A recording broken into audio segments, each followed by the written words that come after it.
I'm Tammy Bruce, in for Laura Ingraham, and this is the Ingraham Angle live from New York City tonight.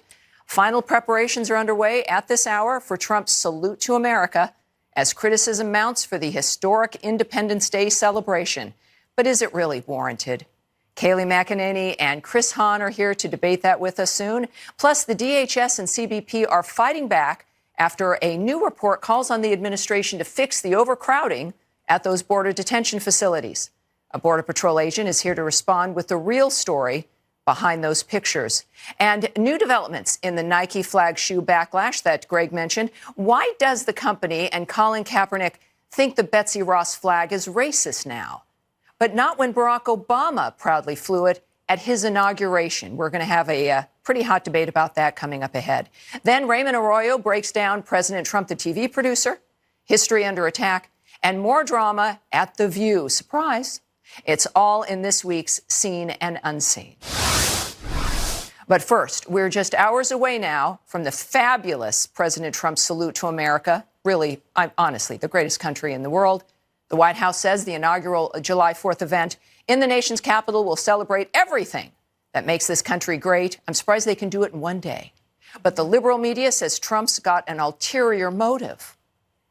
What is the message Donald Trump is trying to send by rolling tanks down Constitution Avenue? The message is a threat, and I suspect that the threat is to his fellow Americans. This was something that the president saw. It was about bolstering himself up, looking like a dictator from another nation, or a time that's forgot. And we hope, too, that we never see the spectacle of our military force being on display as a show of force to our own people. This must be the most insecure man I've ever seen.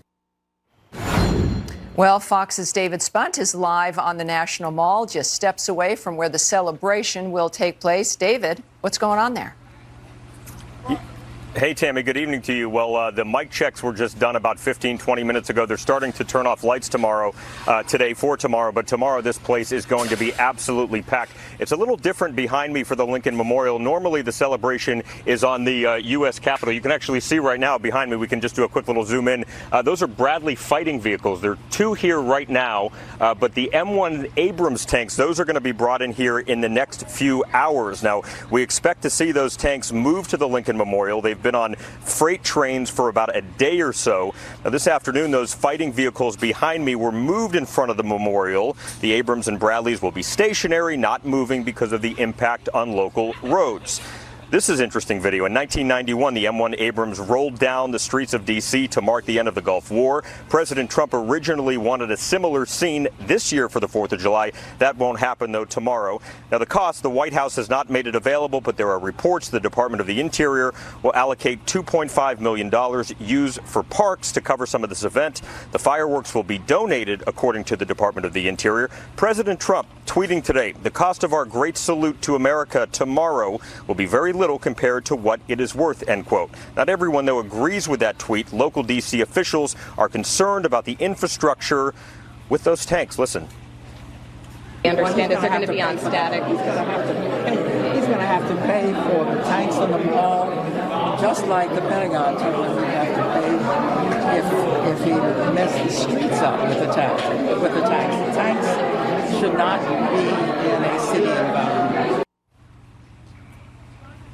The Pentagon will have about 5,000 tickets to give out to members of the military and their families to enjoy the celebrations tomorrow. Those fireworks kick off a little bit after 9. Interesting note, though, the FAA, they are stopping all flights from Reagan Airport close by from 6:15 to 7:45 and then 9:15 to 9:45 because of the fireworks. Yeah. Also want to point out the weather, you know, how it gets a little finicky here in the summer.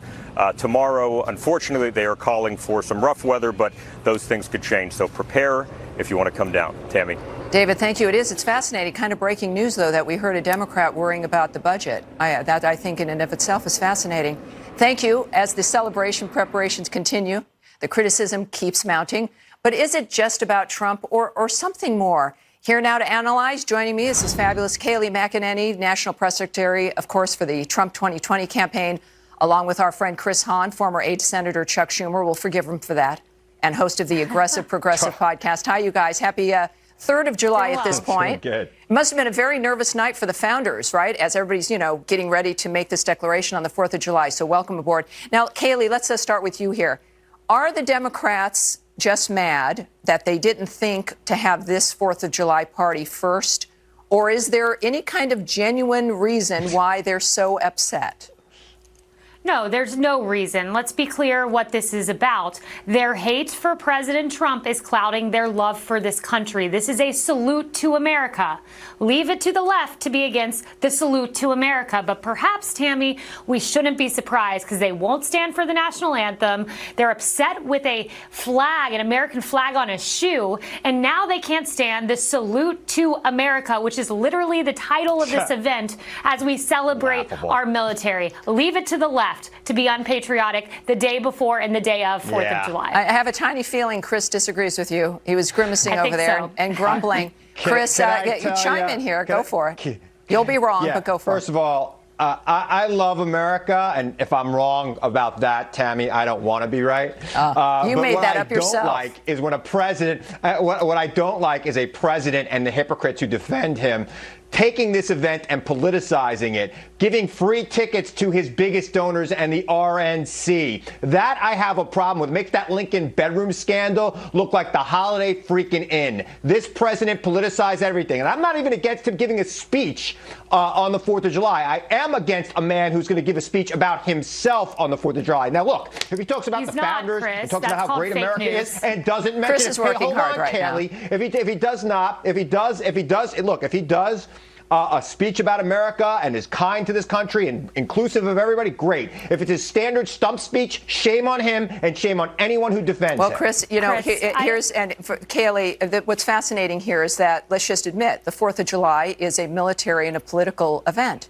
It is the date when this country was founded. It was based on a violent military revolution, the establishment of a political entity to guide and to give people a future. So, Kayleigh, how do you answer if there's an upsetness about this when it comes to how President Trump's going to handle it? Sorry. Yeah, I'll be waiting for Chris's tweet tomorrow when President Trump gives the patriotic, nonpartisan speech he said he's going to give about this country. I'll be waiting for the tweet from you saying great speech. But let's be real here. Tickets being given out. We know that Easter egg roll tickets are given out by various political offices. That's what's done at many of these major events. And I'm sure you were equally upset in 1996 when Bill Clinton, and my friend Jeffrey Lord's article, as he pointed out, released a bald eagle and he used the 4th of July to celebrate his environmental agenda. I'm sure you were equally upset. And I can't wait for that tweet tomorrow, celebrating America. Well, that's a good question, Kayleigh. That's a good question. I'm sure. I'm waiting. Chris, I'm waiting. I'm sure you were upset about the Lincoln bedroom. I'm waiting to hear you respond to what I said. I mean, it's ridiculous. Christopher, it's ridiculous. If President Trump gives, and there's been times when he's given some terrific speeches that have gotten across the board nonpartisan praise. If he delivers a fabulous speech tomorrow, will you admit it?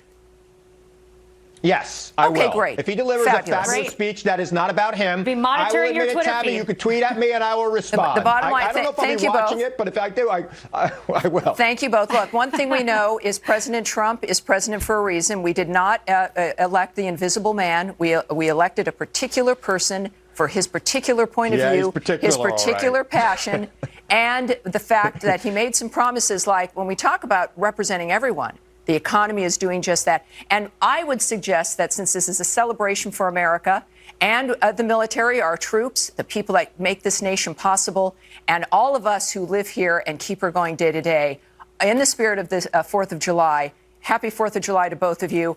And because President Trump loves all of us, he's working for all of us. All right, you guys, thank you both. All right, take a listen, you guys, to singer, panel, you're going to stay with us, by the way. Don't think that Kayleigh and Chris are going anywhere.